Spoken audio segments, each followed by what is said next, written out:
오늘 제자들의 시리즈, 깨달음 시리즈 마지막 시간입니다. 우리가 지난주에 베드로의 편지를 통해서 신의 성품을 함께 봤습니다. 신의 성품을 닮아가게 하는 것, 이것이 하나님이 우리를 부르신 목적이다. 바라기는 우리 참소망의 모든 식구들, 하나님의 성품을 닮아가는 귀한 형제 자매님들 되시기를 바랍니다. 굉장히 중요한 말씀이라고 있어요. 이것이 우리 신앙의 여정이다. 신앙의 여정은 믿음으로 시작해서 무엇으로 끝나나요? 사랑으로 끝납니다. 이것이 신앙의 여정입니다. 그래서 우리가 이 땅에 있는 동안 한 단계 한 단계, 한 칸 한 칸 쌓아가야 합니다. 이 귀한 여정 끝까지 완주해가는 우리 모든 식구들 되어야 할 줄로 믿습니다. 네, 우리 이렇게 인사하고 시작하죠. 하나님의 성품을 닮아갑시다. 이 말씀을 통해 우리가 알게 되는 한 가지 사실이 있습니다. 자, 오늘 제목인데요. 같이 읽어보죠. 하나님은 사랑이시라. 신의 성품 맨 정점에 사랑이라는 단어가 있음을 봤습니다. 그래서 오늘 읽은 본문에서 사도 요한은 이렇게 말하고 있어요. 한번 다 읽어보죠. 사랑하지 아니하는 자는 하나님을 알지 못하나니 이는 하나님은 사랑이시라. 이것이 사도 요한이 깨우친 바예요. 아, 그렇구나. 하나님은 뭐예요? 사랑이다. 그런데 제자들이 쓴 글을 보니까 사도 요한도 이렇게 말했을 뿐만 아니라 가장 나이가 많았던 제자가 누구였나요? 제일 큰 형님, 베드로. 베드로도 우리가 앞에서 봤잖아요. 이 글 누가 쓴 글이에요? 베드로가 쓴 글이죠. 베드로도 맨 마지막에 뭘 말하고 있어요? 사랑을 말하고 있더라는 것입니다. 신앙의 정점은 사랑이라고. 이것이 제자들이 깨우친 바였습니다. 예수 이름을 따르면서.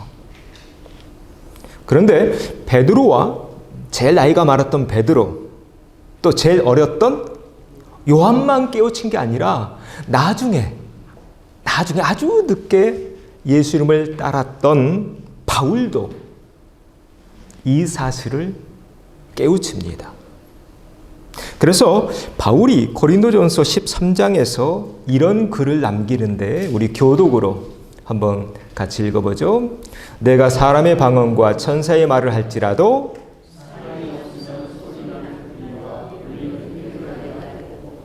내가 예언하는 능력이 있어 모든 비밀과 모든 지식을 알고 또 산을 옮길 만한 모든 믿음이 있을지라도 내가 내게 있는 모든 것으로 구제하고 또 내 몸을 불사르게 내줄지라도 사랑은 오래 참고 사랑은 온유하며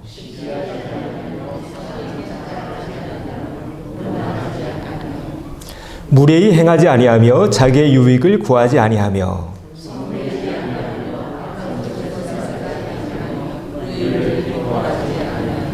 진리와 함께 기뻐하고 모든 것을 참으며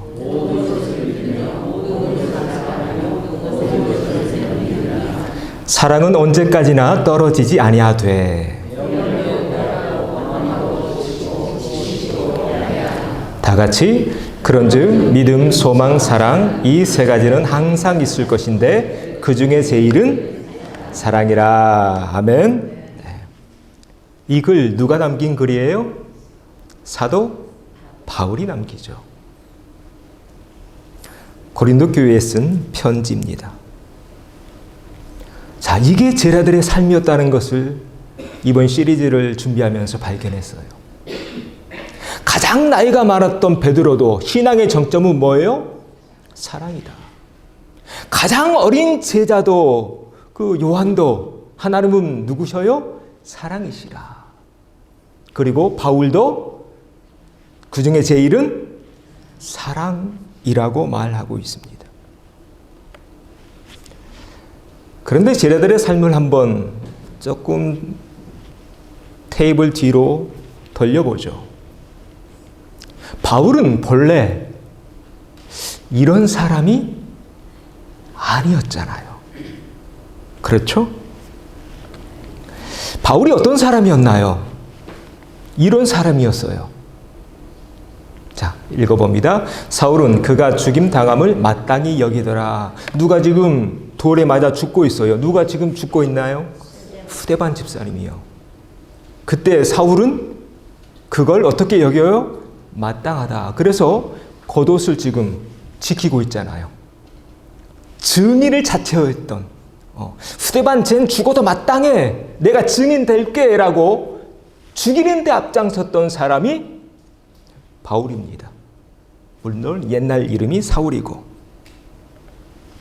무슨 말씀이냐면 지금 바울이 사랑에 대해서 논하고 있는데 원래 바울은 사랑을 논할 만한 사람이 아니었다는 거예요.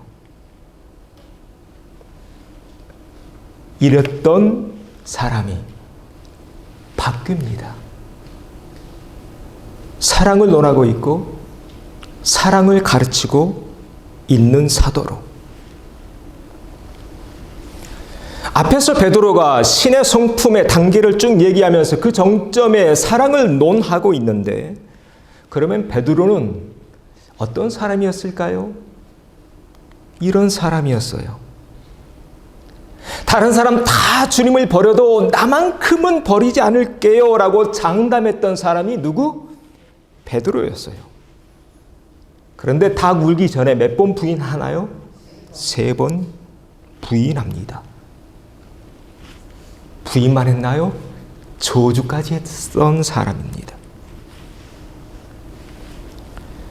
그랬던 베드로가 지금 뭐에 대해서 논하고 있어요? 사랑에 대해서 논하고 있습니다. 놀라운 변화죠. 제자들의 삶이 이렇게 바뀌어 가더라는 것입니다. 오늘 우리가 읽은 본문 사도 요한이 쓴 글인데 오늘 본문의 주인공 사도 요한은 그러면 어떤 제자였을까? 사도 요한의 별명이 성경에 나오는데 혹시 아시는 분 계세요? 사도 요한의 별명. 네, 잘하시네요. 한번 읽어보죠. 또 세베대의 아들 야고보와 야고보의 형제 요한이니 이 둘에게는 보아너게 곧 우레의 아들이란 이름을 더하셨으며, 네, 우레가 뭐예요? 천둥, 네. 천둥의 아들. 그러면 왜 이 야고보와 요한에게는 천둥 같은 사람이라는 이런 별명이 붙었을까? 이유가 있어요. 바로 이 장면 때문에요. 한번 같이 읽어봅니다. 제자 야고보와 요한이 이를 보고 이르되 주여 우리가 불을 명하여 하늘로부터 내려 저들을 멸하라 하기를 원하시나이까. 이것 때문이에요. 사마리아에 전도하러 갔는데 사마리아 사람들이 복음을 안 받아들이는 거예요. 그랬더니 요한과 야고보가 하늘에서 뭘?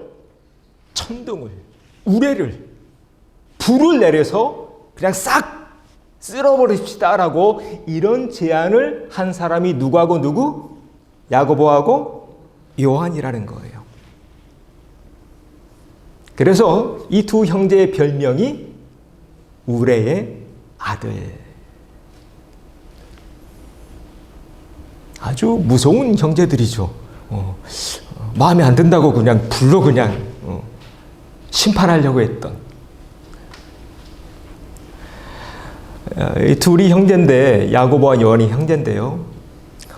야고보보다 그 동생 요한이 조금 더 성격이 좀 모났던 것 같아요. 이 장면에 나오는데 한번 읽어보죠.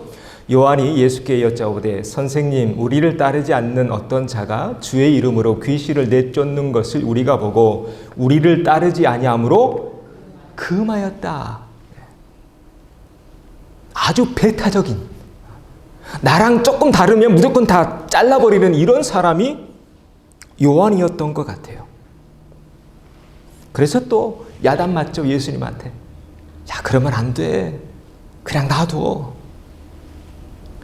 이랬던 요한이 이제 바뀌어요. 이렇게 바뀌어요. 다시 한번 읽어봅니다. 사랑하지 아니하는 자는 하나님을 알지 못하나니 이는 하나님은 사랑이시라. 놀라운 변화죠. 제자들의 삶을 꼼꼼히 살펴보니까 이렇게 바뀌어 가더라는 것입니다. 베드로도 그렇고 바울도 그렇고 요한도 그렇고 하나님의 성품, 신의 성품 최정점에 있는 사랑에 다가가고 있는 모습을 성경을 통해서 알게 됩니다. 이런 모습 보면서 이런 생각이 들었어요. 아, 이것이 복음의 능력 아니겠는가? 이것이 신앙 아니겠는가? 바라기는 우리에게도 이런 변화와 성장이 있어지기를 소망합니다. 자, 한번 이렇게 인사하고 넘어가죠. 잘 익어갑시다. 한 번 더요. 예쁘게 익어갑시다. 멋지게 익어갑시다. 네, 늙어가는 그 단어는 저는 별로 안 좋아해요. 그 대신 익어간다는 단어가 참 멋진 것 같아요. 그죠? 네, 나이가 들수록 잘 익어가야죠. 우리 믿음의 선진들처럼. 자, 그래서 모든 제자들이 그들이 남긴 글에 사랑이라는 단어를 넣었습니다. 그리고 실제로 본인들의 삶이 그렇게 바뀌어져 갑니다. 여기서 한 가지 이제 질문이 나옵니다. 그러면 무엇이 저들을 그렇게 변화시킨 것일까? 여러분, 사람 바뀌는 게 쉽던가요? 쉽지 않습니다. 딴 사람 보지 마시고 누구 보자고요? 나를 봐야 돼요. 여러분, 딴 사람 생각하지 마시고 사람 바뀌는 거 쉽지 않아요. 그런데 복음서의 이야기를 보니까, 신약의 이야기를 보니까 예수님을 따르는 제자들이 다 이렇게 바뀌어가요. 신앙의 정점, 사랑을 향해. 무엇이 저들을 이렇게 변화시켰던 것일까? 어떤 체험이 있었기에? 두 번째입니다. 같이 읽습니다. 사랑을 받아본 사람이 사랑을 안다. 어떻게 이 명제의 두 번째 소주제에 좀 공감이 되시나요? 그래서 그런 말이 있죠. 고기는 누가 잘 먹나요? 먹어본 분이 잘 드십니다. 네. 사랑도 마찬가지입니다. 사랑도 어릴 때부터 가정에서 사랑을 받아봐야 그 자녀가 커서 사랑을 베풀 줄 아는 사람이 됩니다. 어릴 때 가정에서 엄마가 아빠를 사랑하고 아빠가 엄마를 사랑하는 모습을 한 번이라도 봐야 그 자녀가 나중에 커서 가정을 꾸린 뒤에 아빠가 아내를 어떻게 사랑하는 줄 알고 아내가 남편을 어떻게 사랑하는 줄 압니다. 그래서 사랑을 받아본 사람이 사랑을 안다는 것입니다. 여러분의 가정에 자녀가 있을 겁니다. 손주들이 있을 겁니다. 줘야 합니다. 뭘 줘야 할까요? 사랑을 줘야 합니다. 그래야 커서 사랑을 나눌 줄 아는 사람이 됩니다. 이는 교회도 마찬가지라고 저는 믿습니다. 아이들이 교회에 와서 하나라도 받아가야 합니다. 뭔가 한 입이라도 물고 가야 합니다. 그런 기억이 있어야, 그런 추억이 있어야, 그런 따뜻함이 있어야 혹 저들이 청소년기나 청년기 때 교회를 떠나더라도, 예수님을 떠나더라도 다시 연어처럼, 뭐처럼? 연어처럼 돌아올 수 있는 것입니다. 이 명제 꼭 기억하십시오. 사랑을 받아본 사람이 사랑을 안다는 것. 제자들의 인생을 쭉 훑어보니까 제자들의 인생이 그러했습니다. 제자들 한때 예수님 다 떠나죠. 언제 예수님 버리고 떠났나요? 겟세마네 동산에서 예수님 붙잡힐 때, 마태복음 26장에 다 버리고 도망했다라고 기록이 되어 있습니다. 이랬던 제자들 다시 돌아옵니다. 예수님 부활 승천하신 뒤에 왜 다시 연어처럼 예수님 품으로 돌아왔을까요? 그 기억이 있기 때문에, 그 추억이 있기 때문에, 3년 동안 한솥밥 먹으면서 동고동락했던 그 시절에 대한 추억, 그 사랑이 있기에 그걸 다시 생각해내고 그 사랑을 다시 깨달았기에 이때는 다 도망갔지만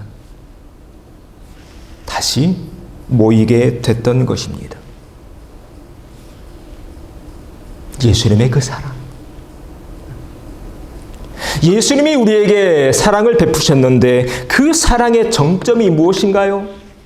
우리 날마다 보잖아요. 십자가죠. 십자가.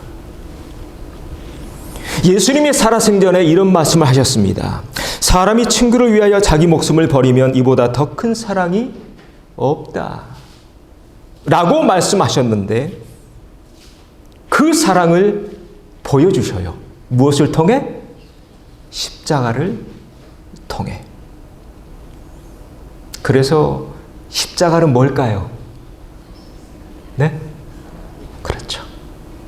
한번 따라서 합니다. 십자가는 사랑입니다. 이거예요. 이거예요. 그 사랑을 깨우쳤기에, 그 사랑이 기억났기에,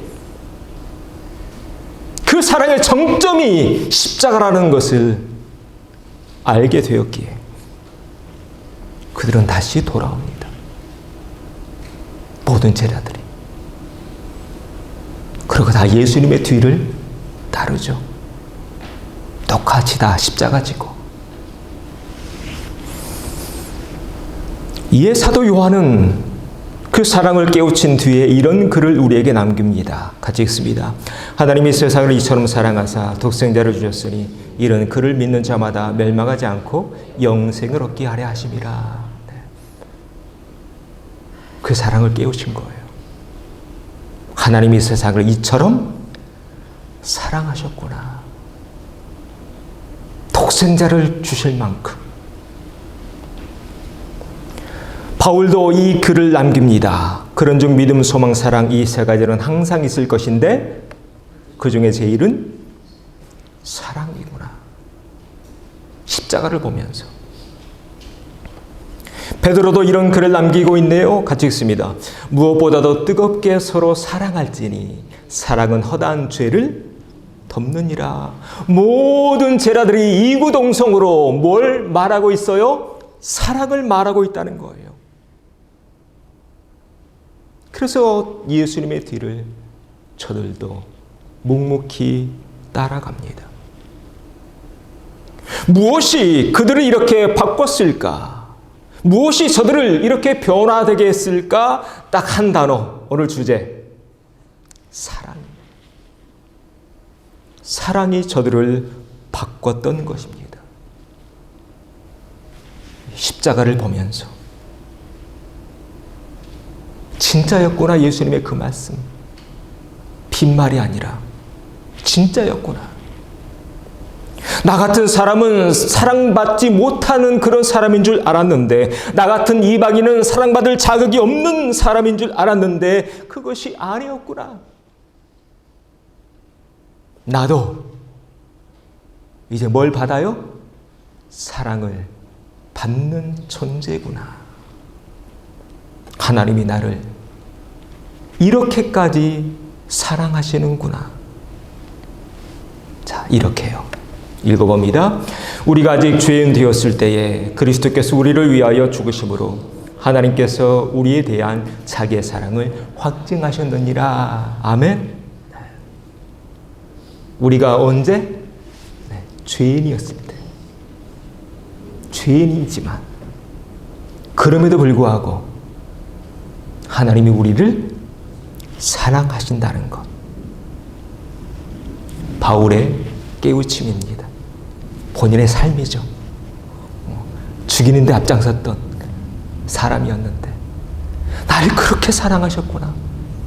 그래서 다메섹에서 나를 만나주셨구나. 우리 믿음의 선진들의 깨우침, 그 사랑에 대한 깨우침이 오늘 우리에게도 있기를 소망합니다. 자, 이렇게 인사하죠. 하나님이 당신을 사랑하십니다. 한 번 더요. 십자가는 사랑입니다. 네. 여러분, 그래서 교회 오시면 제일 먼저 기도하잖아요. 십자가 보면서. 그래서 교회에 십자가가 달려있는 거예요. 왜? 하나님은 사랑이시니까. 그 사랑이 우리를 바꿉니다. 그 사랑이 우리 인류를 바꿉니다. 그 사랑이 우리 가정도 바꿔갈 줄로 믿습니다. 네. 자, 그렇게 제자들 깨우칩니다. 신앙의 정점은 사랑이구나. 십자가는 사랑이구나. 이렇게까지 우리를 사랑하셨구나. 그래서 남은 삶, 남은 인생 이렇게 살다 갑니다. 같이 읽죠. 사랑만 하다 가자. 이것이 이 땅에 남겨진 제자들의 인생이었습니다. 남은 인생, 남은 한평생 후회 없이 뭐만 해요? 사랑만 하다 갑니다. 이것이 제자들의 인생이었다. 그래서 예수님의 뒤를 다 따라가죠. 끝까지. 자, 그러면 사랑만 하다 가는 인생, 그런 인생은 어떤 인생일까요? 그게 어떻게 가능할까요?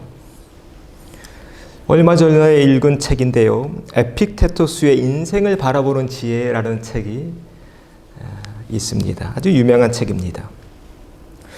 에픽테토스라는 철학자가 쓴 책인데 원래 이 사람은 노예였어요. 노예로 팔려다니는. 그런데 깨우쳐요. 수토와 철학을 통해서. 그래서 많은 글을 남기고 갑니다. 그리고 많은 제자들이 또 이 스승 뒤를 따라가요. 이 책에 이런 글이 있었습니다. 함께 나누려고 좀 가져와 봤는데요. 읽어봅니다. 무지몽매한 사람은 늘 남 탓만 한다. 깨우치기 시작한 사람은 자신을 탓한다. 깨우친 사람은 자신도 남도 탓하지 않는다. 아주 멋지죠. 이런 멋진 글을 참 많이 남겼어요. 우리가 인생을 어떻게 살다 가야 할까? 여러분, 함부로 남을 탓하지 마십시다. 타인의 사랑 없음을 함부로 충족평판하지 마십시다. 남편의 사랑 없음을 탓하지 말고 아내의 사랑 없음도 탓하지 마십시다. 자녀의 사랑 없음을 탓하지 말고 부모의 사랑 없음도 탓하지 마십시다. 그것이 그 사람의 최선이라면 어떻게 할 수 없잖아요. 그것으로 족할 뿐입니다. 중요한 것은 뭐냐? 우리 인생은, 사람은 각자 자신의 인생을 살다 갑니다. 그런데 어떻게 살다 가는가? 깨우친 만큼 살다 갑니다. 자, 어떻게 살다가요? 깨우친 만큼 살다 갑니다. 남이 뭐 어떻든 사랑이 있든 없든 뭘 깨우치든 그거 중요하지 않아요. 중요한 게 뭘까요? 나의 깨우침이에요. 나의 깨우침. 우리가 지금 쭉 시리즈로 오늘 마지막 시간인데 우리 믿음의 선배들이 뭘 깨우쳤는가를 봤어요. 그들도 그들의 깨우침만큼 살다 갔을 뿐입니다. 베드로도 요한도 바울도 지난주에 봤던 마가도 그리고 이 글을 쓰고 있는 에픽테토스도 본인이 깨우친 만큼 이 글을 쓰고 있는 에픽테토스 노예라고 있습니다. 여러분 상상해 보십시오. 2000년 전의 노예 얼마나 힘들었을까요? 그런데 이 에픽테토스는 그 누구도 탓하지 않습니다. 자신의 부모도 탓하지 않습니다. 자신을 팔아버리는 주인도 여기저기 팔아버렸어요. 주인도 탓하지 않습니다. 그리고 시대도 원망하지 않습니다. 자신의 상황에서 그 현장에서 최선의 삶을 살려고 노력합니다. 그리고 깨우칩니다. 글 남긴 내용 그걸 나눕니다. 원 없이 나누다가 자신의 깨우침을 원 없이 나누다가 그렇게 에픽테토스도 인생을 마감했을 뿐입니다. 얼마 전에 제가 책을 또 한 권 소개한 적이 있어요. 스웨덴 보리의 위대한 선물이라는 책을 한번 소개했는데 제가 이 책을 여러 권 주문했어요. 속해 선물로 드리려고. 돌려서 읽어보십시오. 인생을 보는 관점이 좀 달라질 겁니다. 이 스웨덴 볼이라는 사람 과학자였어요. 과학자, 위대한 과학자. 그런데 어느 날 천국과 지옥을 왔다 갔다 해요. 천국과 지옥을 왔다 갔다 하면서 딱 한 단어를 우리에게 얘기해 주고 있어요. 자, 어떤 단어를 얘기하고 있을까요? 사랑에 대해서 얘기하고 있어요. 우리가 죽으면 영이 이제 올라가게 되는데 제일 먼저 도착하는 곳이 어디라고 했나요? 낙원이라고 했죠. 낙원에 도착하면 딱 이 한 줄 물어본다고 합니다. 같이 읽어보죠. 지구에 얼마만큼의 사랑을 남기고 왔니? 딱 이거 한 줄 물어본대요. 지구라는 행성에 있는 동안 얼마만큼의 사랑을 남기고 왔니? 그래서 그는 또 이렇게 계속 말하고 있더군요. 읽어보죠. 천국은 지상에서 각자가 벌어서 들어가는 곳이다. 천국은 하늘에 있어도 천국 가는 길은 땅에 있다. 와, 참 멋진 글이죠.